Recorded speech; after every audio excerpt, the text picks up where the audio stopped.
Bonjour à tous, comme vous le savez aujourd'hui on va parler plantes africaines, caribéennes et autres, hygiène de vie, alimentation, rituels ancestraux, détox et bien-être au quotidien.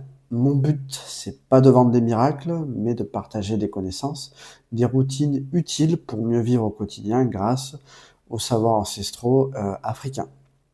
Aujourd'hui on va parler quinquiliba, donc c'est une plante très connue en phytothérapie traditionnelle et en Afrique de l'Ouest. De son nom donc scientifique, Combretum micranthum, c'est dur à dire. Cette plante est à la croisée des chemins entre tradition, hygiène de vie et phytothérapie. Donc le quinquiliba, c'est un arbuste qui pousse donc en Afrique du Sud, Afrique de l'Ouest, merci. On le retrouve au Sénégal, au Mali, au Burkina Faso, en Guinée, Côte d'Ivoire, etc. Sont surtout ces feuilles qui sont utilisées en infusion ou en décoction. On l'appelle souvent donc dans ces pays-là la tisane de vie. Sur le plan scientifique, on va voir ensemble, le quinquiliba est intéressant car il contient plusieurs composés végétaux extrêmement bénéfiques à notre santé. Donc il y a les flavonoïdes, il y a les polyphénols et il y a les triterpènes, pour ne citer que eux. On va voir ensemble ce que c'est. Donc premièrement, j'avais dit donc les flavonoïdes, c'est quoi?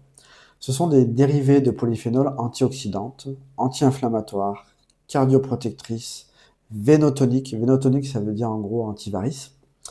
Hépatoprotecteurs, qui protègent le foie. Et anticancéreux. Rien que ça. Donc ça, c'est pour le premier point. Le deuxième point, on avait dit polyphénol. Polyphénol, c'est quoi? C'est composé moléculaire qui favorise en fait la prévention des maladies neurodégénératives. Elle protège aussi les cellules contre les radicaux libres euh, et améliore la concentration et la mémoire. Donc ça, c'était le deuxième. Et le troisième, donc triterpène, c'est quoi? C'est une molécule avec un fort pouvoir antioxydant aussi, qui stimule la synthèse des enzymes, lutte contre les dommages oxydatifs cellulaires. Tous ces composés là que je viens de citer ont des effets bénéfiques très sérieux sur l'organisme. Ça agit aussi et surtout donc sur la digestion. Donc pour ceux qui ont des problèmes de diarrhée et de constipation, ça va être très bénéfique pour eux. Le drainage et l'activité antioxydante surtout, comme on vient de voir avec tous les composés moléculaires. Dans les usages traditionnels, le quinquiliba est lié directement au confort digestif, donc routine bien-être. Comment ça se prépare? Donc avec des feuilles séchées, comme ici. Donc, ça, c'est des feuilles que j'ai sorties justement de ce paquet. Avec des feuilles séchées, vous allez pouvoir justement les utiliser donc soit en infusion ou en décoction. Vous faites comme vous voulez. Le point important, c'est de consommer donc soit le matin ou tout au long de la journée. Pour ce qui est de long de la journée, il n'y a aucune obligation.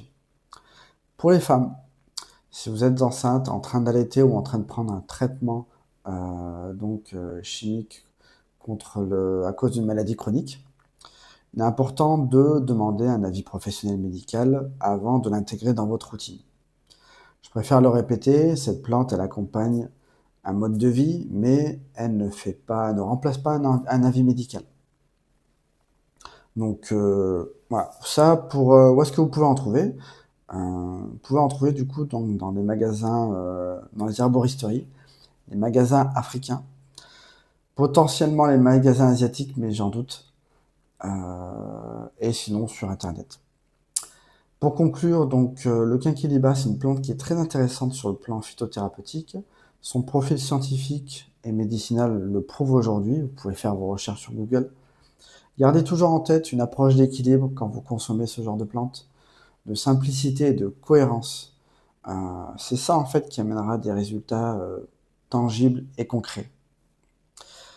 On arrive à la fin de cette vidéo, donc vous savez que sur cette chaîne, je mets en valeur les plantes naturelles, ancestrales africaines, caribéennes et autres. Donc si vous cherchez un bien-être au quotidien, une guérison naturelle, vous êtes au bon endroit. Ici, encore une fois, pas de produits miracles, pas de fast-food, que des réflexes naturels pour guérir et retrouver un bien-être au quotidien. Dans les prochaines vidéos, on va voir ensemble, du coup, la plante bissap, dit hibiscus. On va pouvoir voir justement, analyser et décortiquer ensemble les vertus de cette plante, quels bénéfices on peut en tirer, où en trouver, et comment la préparer pour l'intégrer dans notre bien-être au quotidien, encore une fois. Donc, si vous avez des questions, n'hésitez pas à les mettre en commentaire, et je vous retrouve pour une prochaine vidéo.